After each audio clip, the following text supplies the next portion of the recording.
I just got done with work today, in case you couldn't tell, even though it would be cool if this was a normal outfit that I wore on a regular day. I'm gonna try to take the carburetor out of the dump truck so that I can rebuild it tonight. I bought a kit a long time ago and I've had it in the shop on the shelf, and it's time to put it to good use since I saw how quickly that accelerator pump was leaking fuel the other day. It would be a good move to have that done as well.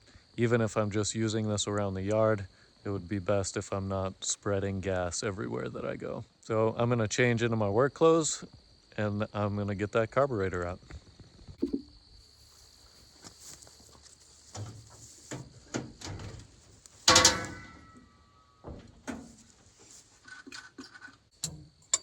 Looks fairly easy. 1/2-inch wrench for the bolts holding it down.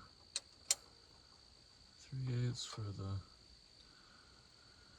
must be the vacuum line for the vacuum advance.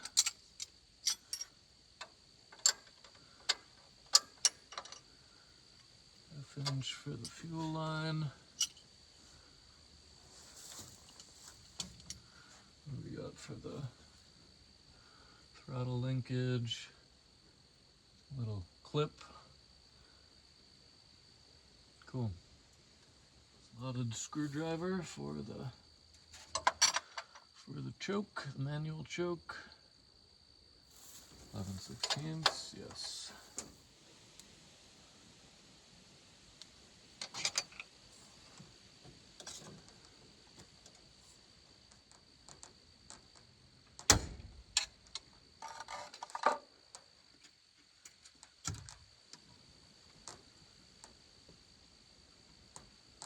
I always try to put little clips or bolts or anything back where I found them, back what they were attached to. It's usually the easiest way to keep track of where they came from. If I've got a project that I'm worried about that I'm not going to be around for a long time, then I definitely am a fan of bagging and tagging. No matter how much you may think that you don't need it, put it in a plastic bag, right what it came off of. You gotta do it. I was working with a buddy of mine who shall remain nameless, and he said, it'll be fine, I'll remember where everything came from. And then after that job, he said, I'm gonna start putting everything in bags from now on. Good idea.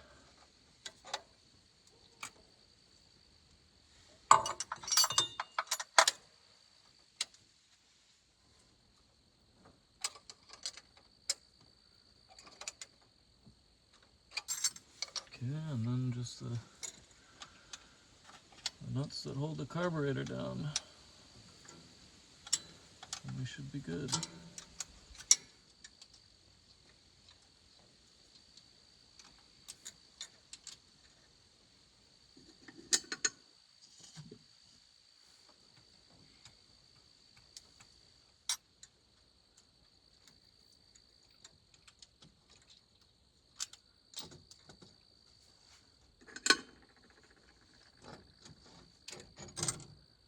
And there we go. Carburetor out. Just went 9 minutes.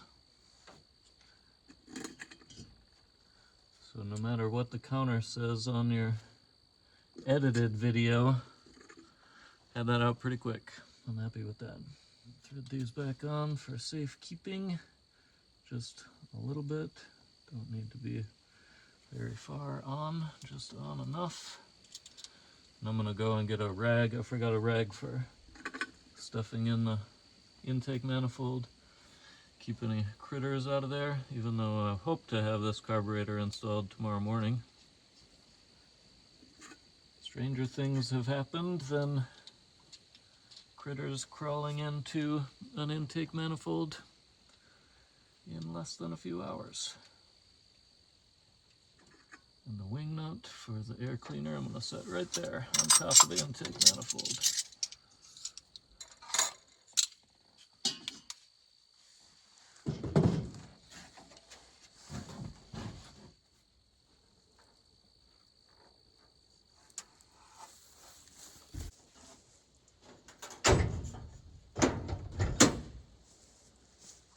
go.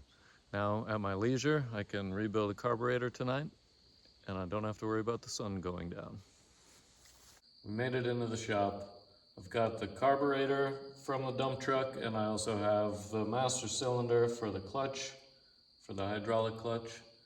I'm going to start with the master cylinder for the hydraulic clutch because I am concerned that the plunger in there is going to be worn away. And so I want to check that out first. If I need to get a replacement one, then I want to know that ahead of time. Carburetor, I know I have a kit for. I know I have all the parts, so I'm not concerned about that.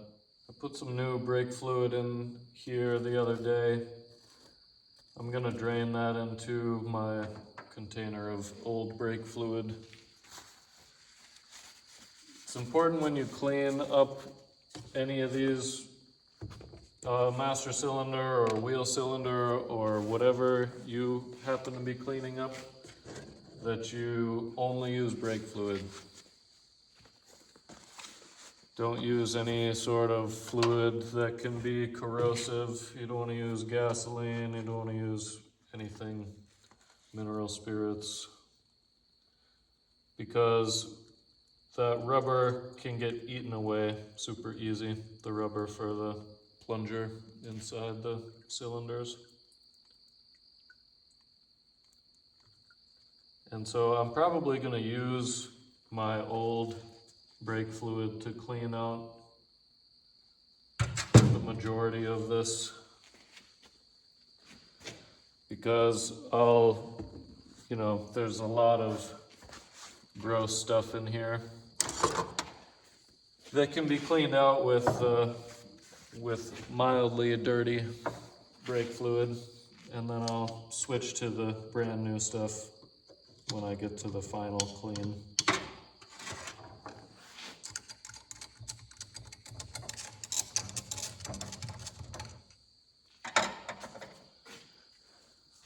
I can already see it's not that surprising that there was no brake fluid getting through to the outlet, because the stuff is nasty.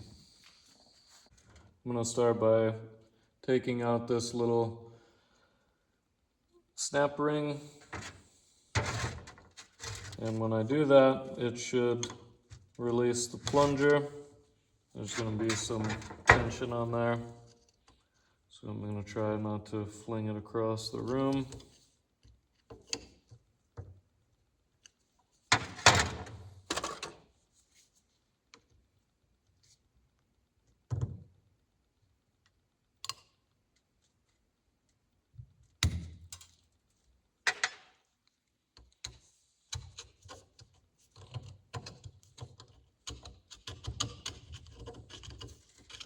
Plunger should be spring loaded, and it's not even coming back at me,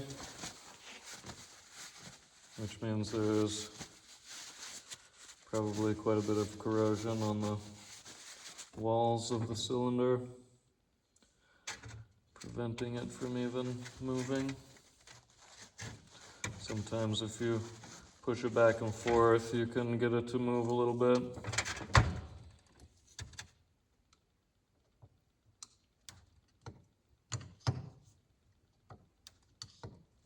I'm going to try taking off the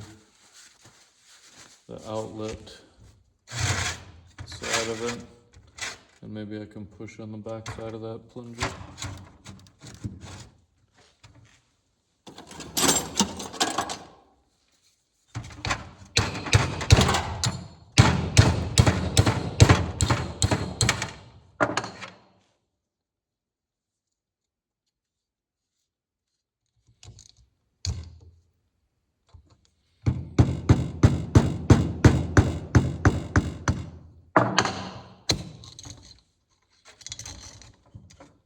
Spring kind of release it.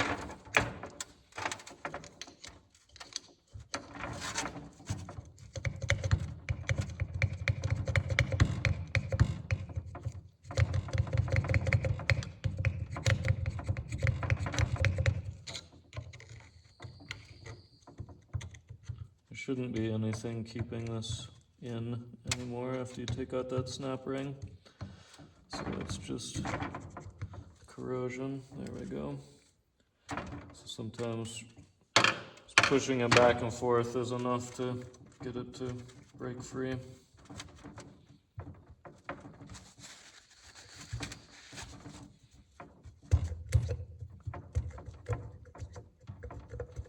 Let the spring do its job.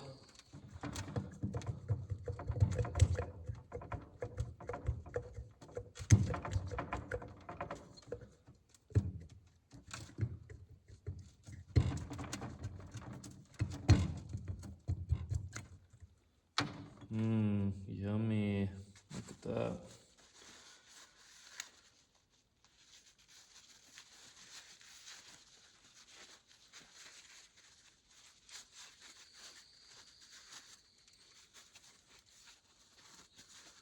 That's what we call a muddy cylinder.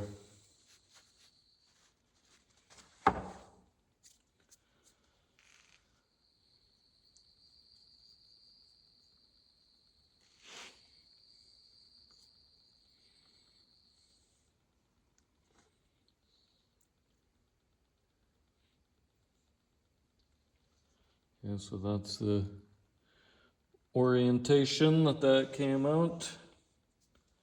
So we've got spring, rubber plunger, whatever, rubber cup, and then push rod end on that side. So that's what it looks like on the way going in. Then you've got the shear washer, and then your snap ring on the end of that.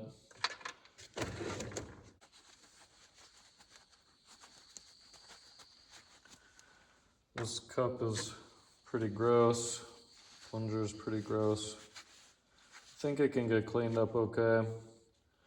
If this was brakes and I was worried about it going down the highway, I would not just clean it up. I would replace all of that rubber. But since we're talking about a clutch master cylinder,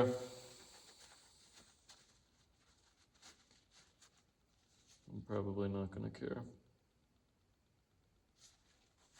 1 1/16" bore has that on the back side of that. So I've got a steel bristled brush for inside the reservoir. We've got some nylon brushes for inside the bore. I've got a honing tool for the bore if I decide that I want to go that route. I'll take a look at it after I get it cleaned up a little ways and see what's going on.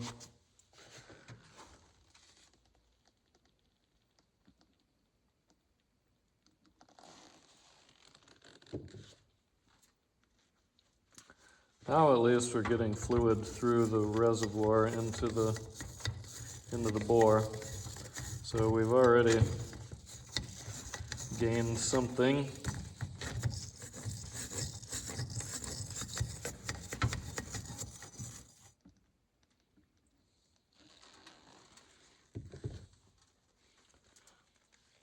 Currently I'm just trying to flush out the mud and the particles that were trapped in this reservoir. So as you can see, with every little bit of brake fluid that passes through there, it catches more and more of it into the tray.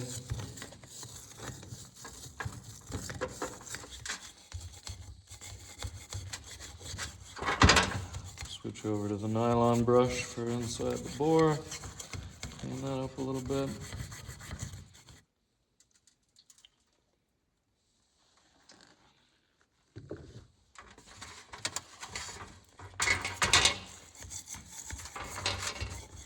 Having a big jug of old brake fluid is kind of funny because what I'm gonna do is pour this all back in there, and then the nasty bits settle down at the bottom of that jug, and then the relatively clean brake fluid sits on the top.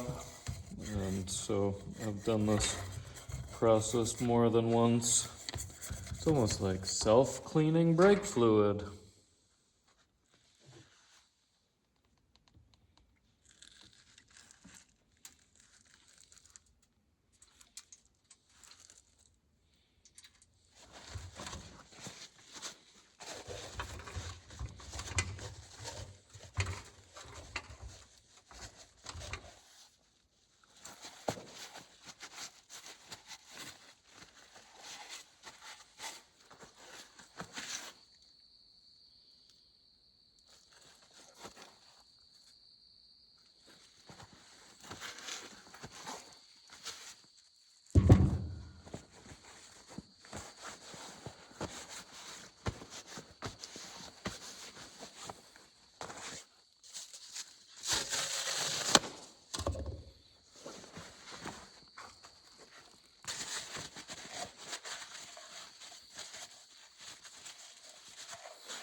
Bore's looking better. There's still some grime at the bottom of it.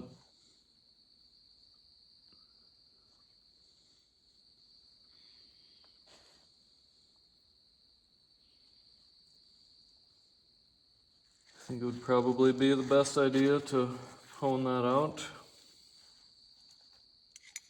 Looks like there's only 2 passages down to the bore from the reservoir. One of them is free, but the other one looks like it's still got some stuff in it.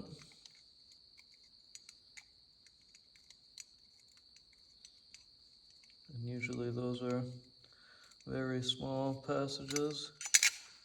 Might get a little piece of welding wire or something to get into the smaller passage.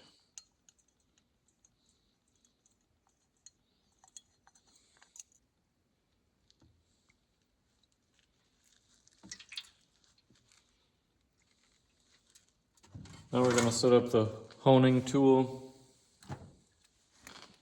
and we're going to clean out that cylinder because it's just too rusty to put that back in there. I don't want to do that to it.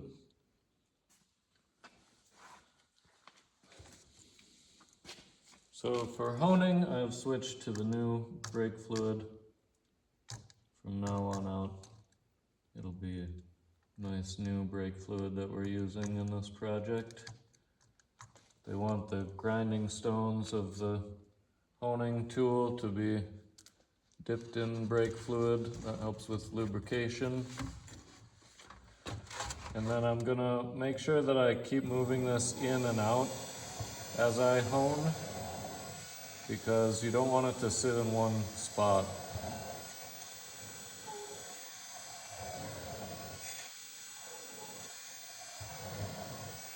These are surprisingly good at eating into a cylinder wall. And so if you let it sit in one spot,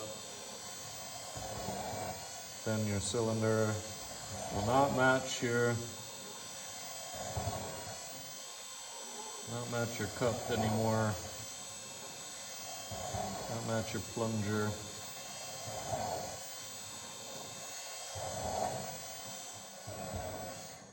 That's probably good. Let's take a look.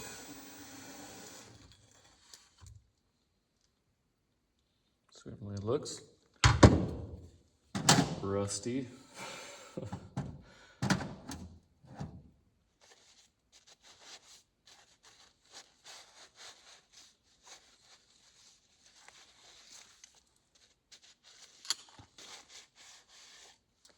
That looks good. There's still some rust towards the bottom of where it would have sat in there for a long time, where the old brake fluid would have sat in there. We'll keep honing a little bit more just to make it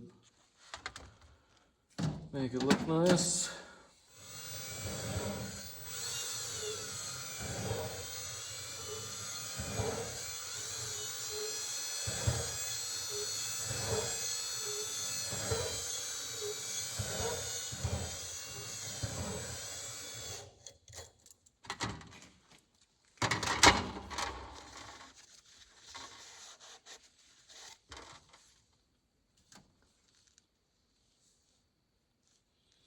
That already is looking way better than it was before.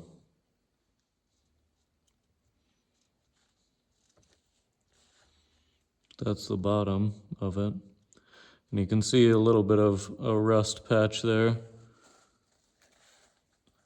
where sediment was sitting down there. But overall, it's looking really nice. Just pour some clean brake fluid down there to try to flush it out.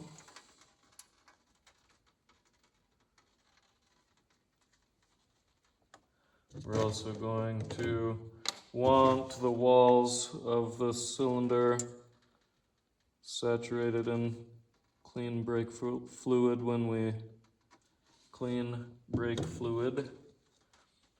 put the new plunger, well, the old plunger in there, the cleaned plunger. If we were real professionals, it would be a new plunger.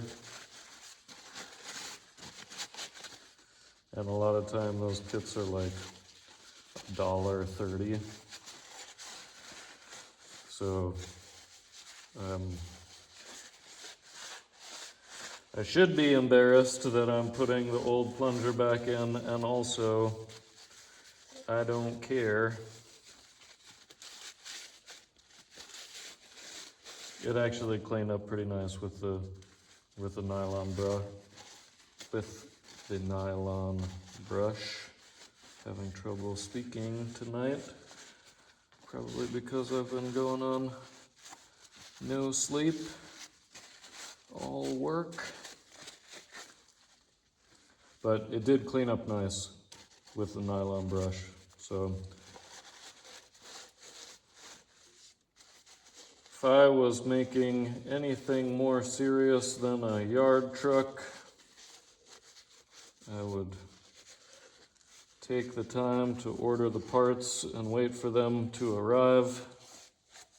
However, that's not what this project is about. Okay, so now we're going to go for reassembly. Some nice new brake fluid in there. And we'll put things back together the same way that we took them apart. So we'll start with the spring.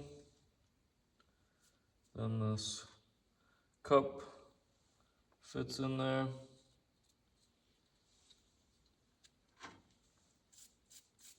It's almost all the way clean.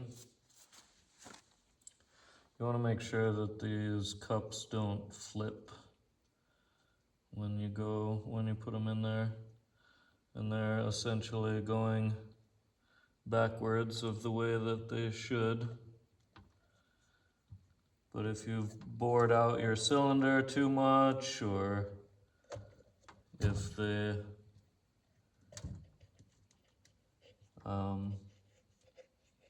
if you don't take care to put them in there, a lot of times the lips on there can flip over, and then they're not going to be able to hold any pressure. I'm just going to add a little bit of brake fluid down in there to make sure that it stays lubricated. Okay, and then from that way, plunger goes in next. Same way, the plunger has a little rubber seal on there. And that faces out, because that's where your push rod goes into. So that's how you can keep track of that.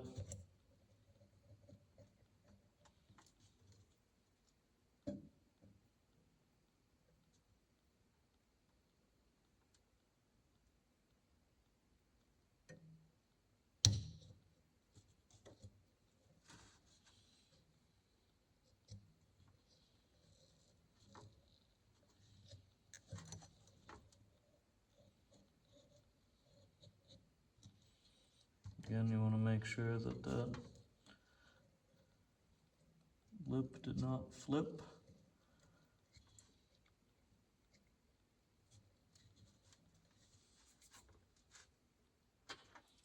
After that, we put in our bronze washer.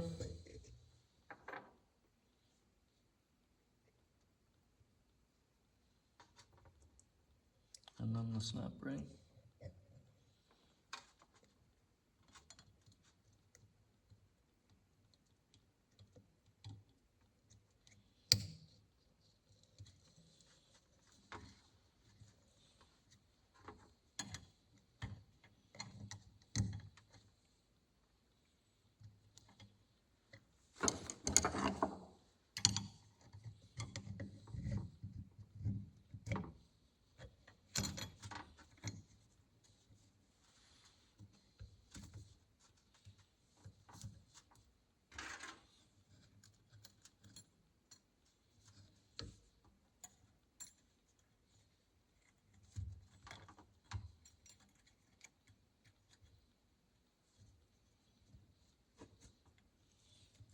This can get kind of tricky, as you can see, because you want to hold tension on that, on the plunger against the spring as you get the snap ring in there. And then once you get the snap ring in there, then you're golden. Then that plunger can be against the spring the whole time. Put our fitting back in the end, and then I'm gonna get a little plug that'll go in that fitting, and we'll bench bleed this just to make sure that our plungers are facing the right direction, make sure that it's actually getting tension, and then it'll be all ready to install in the vehicle. And I'll let it sit overnight with the plug in there, because I'm not going to go install this in the dark. And that way we can also see if it's leaking out of where the push rod goes into, then we know that the rubber needs to be replaced in there.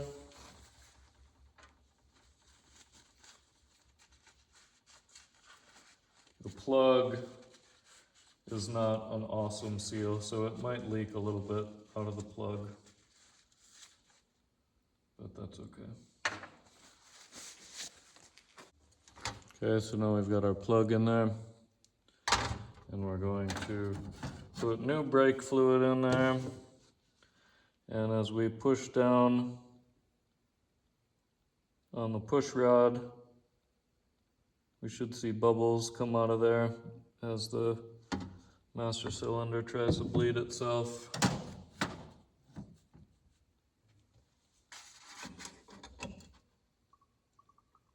There are the bubbles.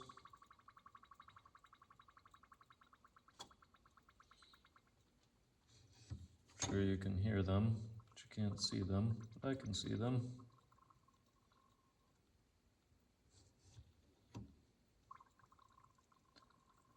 And then it shouldn't take long where you can feel pressure on the push rod, which I'm starting to feel it already, which is a good sign, because that means that our little rubber cups and plunger are still in good enough shape.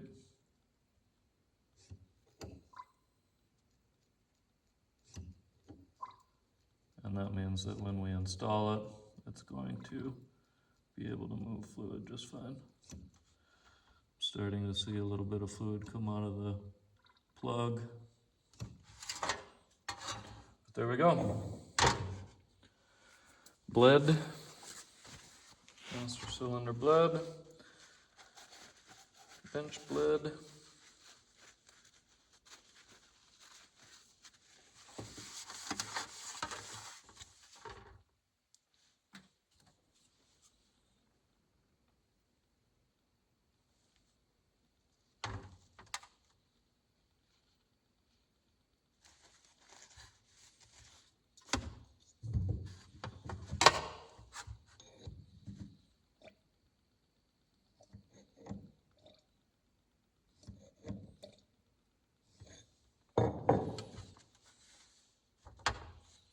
I'm happy with that.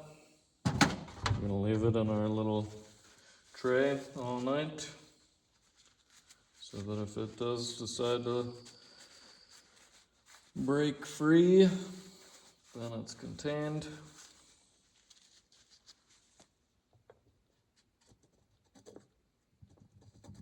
Now we should have a working clutch.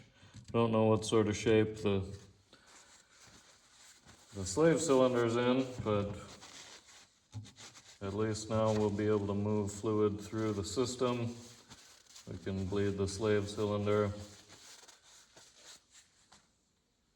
and we'll go from there. And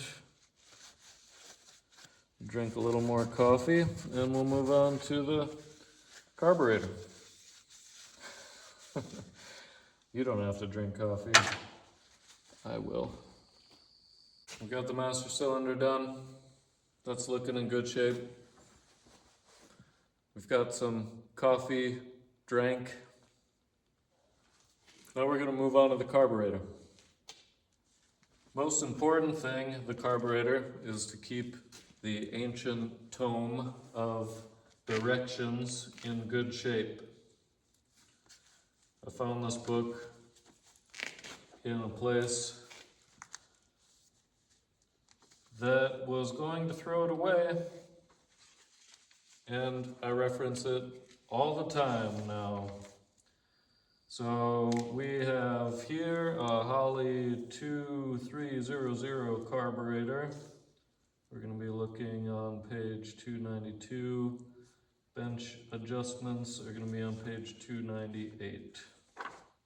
Bench adjustments, see appendix for specifications. Where is our appendix?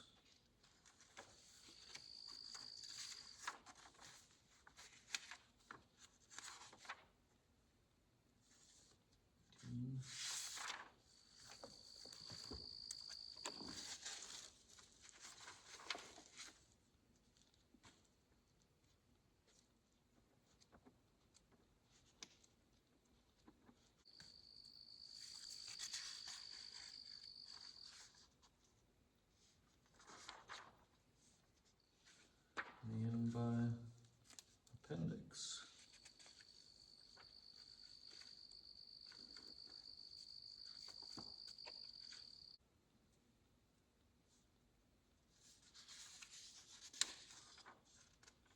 Okay, here we go.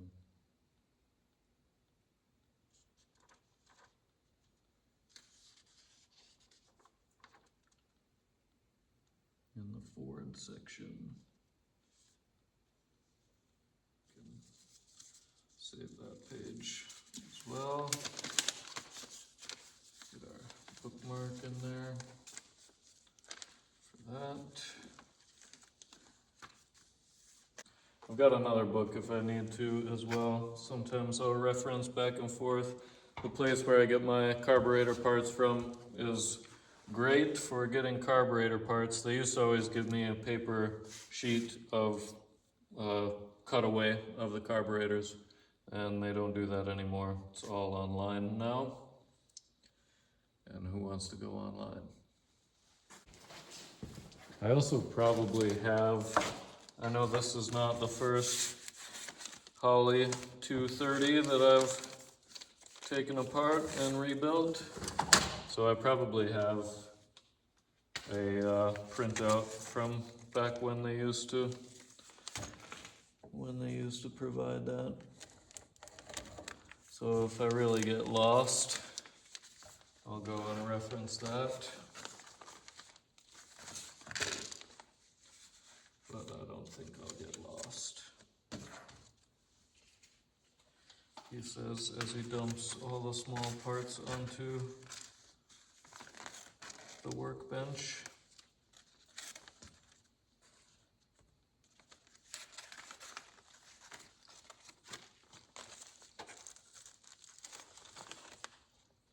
There's our new accelerator pump. Gotta like that.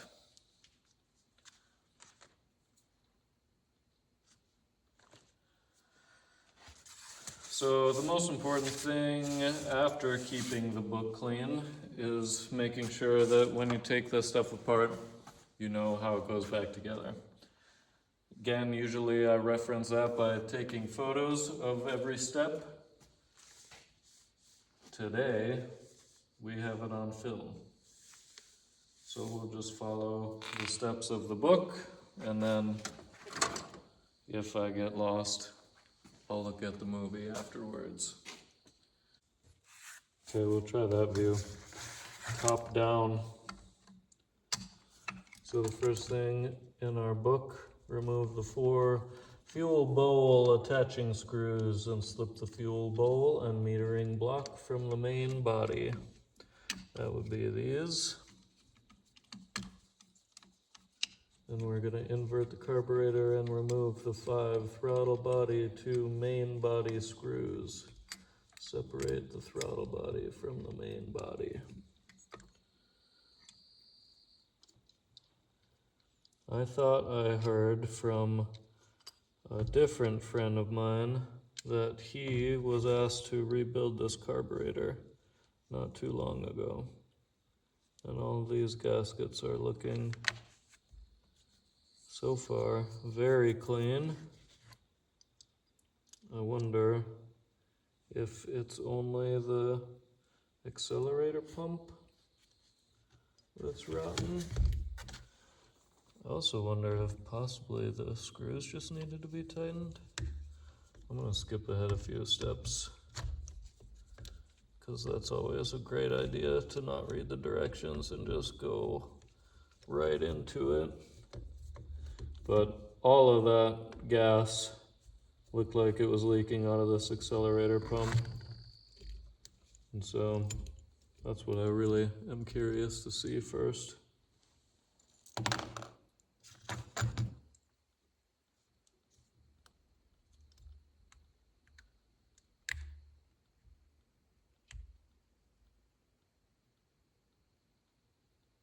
And to me, that doesn't look bad at all. A lot of times it's cracked or... Oh, there might be a crack there. Okay. Yep. Yep. That would be why. Alright, well, we're on the right track, doing the right thing. So far though, this is looking very clean, which is good. We're gonna pretend like we did not skip steps. We're just gonna put these screws in. See, one of them is missing a lock washer.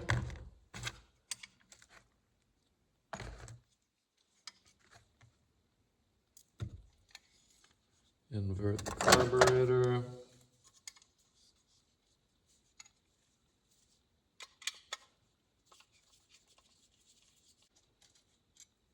We'll see what it looks like in the float bowl and stuff, but I'm probably not even gonna dip this carburetor into any carb cleaner.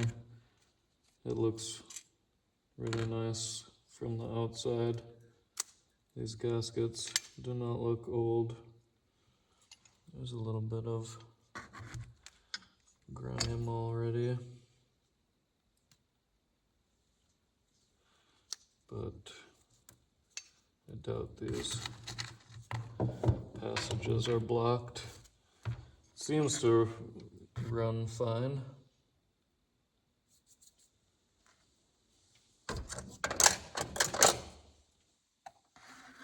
It's not the running that it had a problem with. It was the leakage, accelerator pump leaking.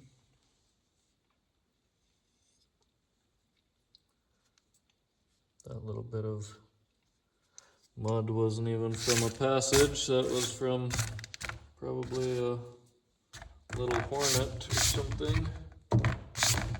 Putting mud in from the top. So that's good. Okay. What else do we have here in our list? From the metering block, remove the 2 main jets, the power valve, and the 2 idle adjusting needles. So that would be popping this off.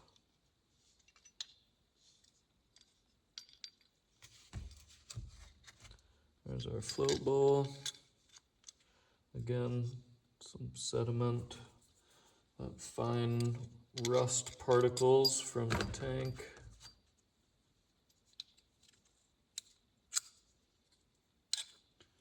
We knew that was going to be in there.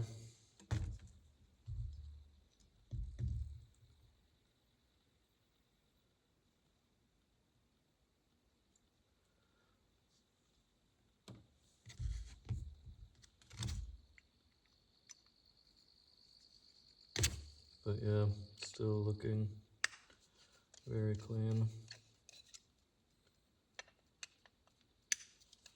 Can probably use a toothbrush and clean up that float bowl.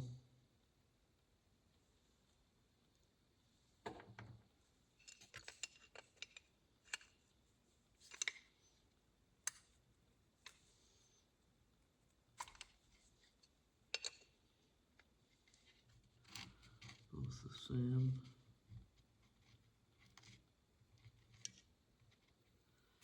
Yes.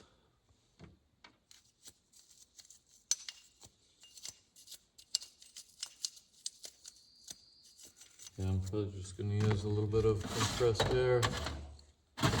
Blow these out. If we were going to dip this float bowl, we would definitely want that baffle out of there because it's plastic. So it would get eaten up by carburetor cleaner in a second.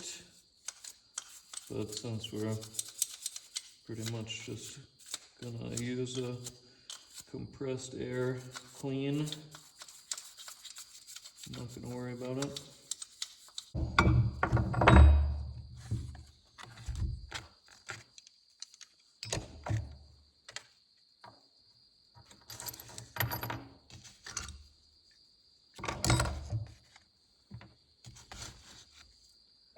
And I'm sure they want us to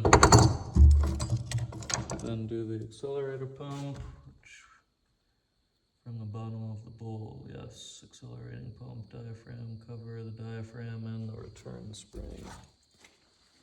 Do not remove the return spring. We're gonna find a lock washer that fits on the bottom of those. There's the return spring.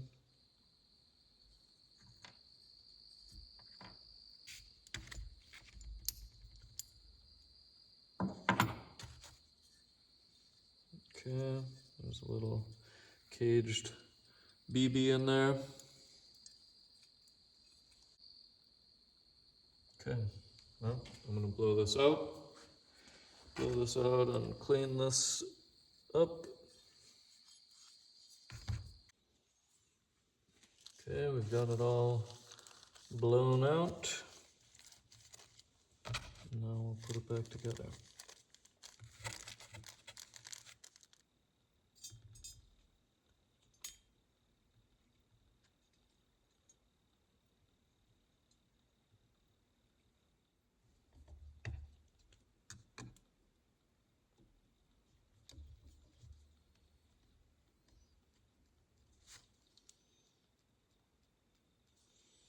Ah, now I see why that accelerator pump probably leaked. Because we've got a screw that doesn't tighten.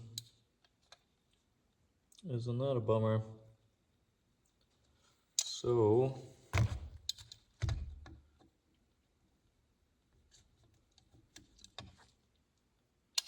that might be why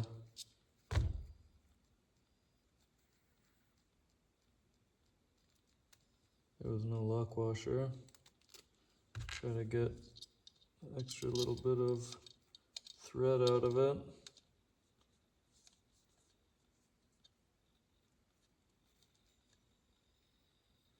Yep.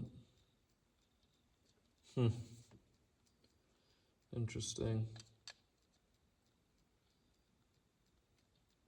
Okay, well, that one doesn't get a lock washer then.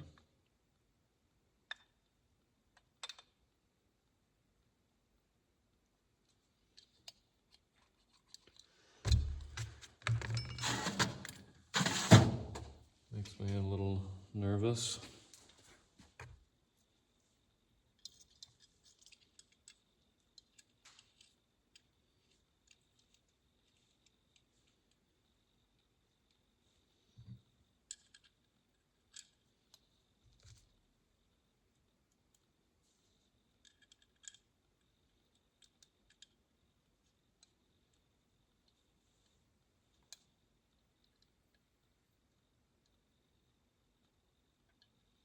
Because if there's no screw in there, then it's just gonna leak out.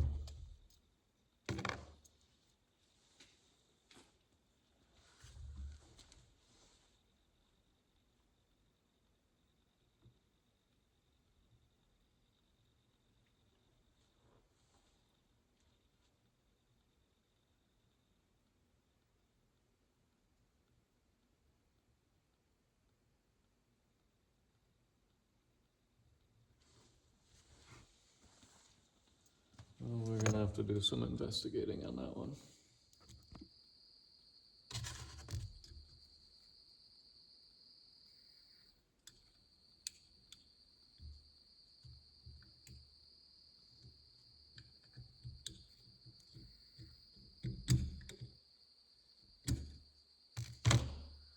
Feel like we're on the right track with that setup, but that looks parallel to me.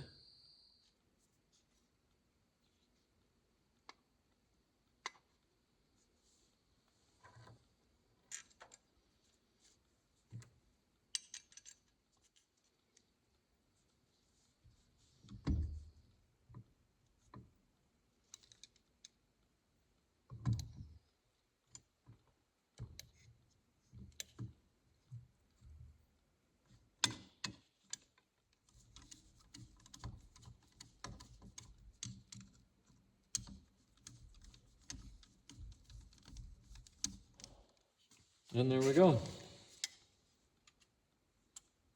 Carburetor is back together.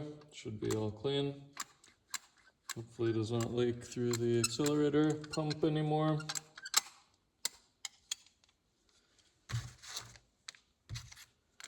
Now our dump truck is going to be looking in good shape. Okay, we have our master cylinder. We have our rebuilt carburetor. We have me, who needs to go to bed. But we're in good shape for the dump truck tomorrow. We'll hear it run and hopefully get it pulled out of the woods.